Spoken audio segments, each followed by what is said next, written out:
తల్లి లేని పిల్లవాడిని గేరాబం చేస్తే నా పరువు తీసేవు కదే. పెళ్లే ముందు ఈ డాడీ గుర్తు రాలేదా? అబద్ధం చెప్పారు డాడీ.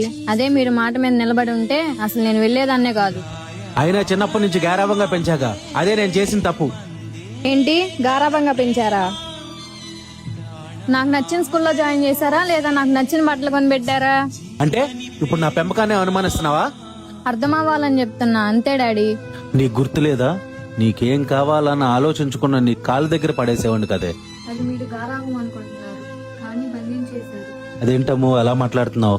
ఇంకెలా చెప్పాలి డాడీ? ఎప్పుడు మీ బరువు గురించి ఆలోచించారు తప్ప నా మనసులో ఏముందో తెలుసుకున్నారా?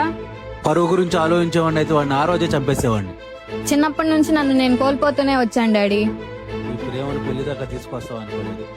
సరే ఇప్పుడు ఏం చేద్దామంటావు? నేను పెళ్ళంటూ చేసుకుంటే వాడినే చేసుకుంటా డాడీ. సరే అతన్ని ఇక్కడికే రమ్మను. మన బిజినెస్ చూసుకుంటూ మీరిద్దరు నాతో పాటే ఉండరు.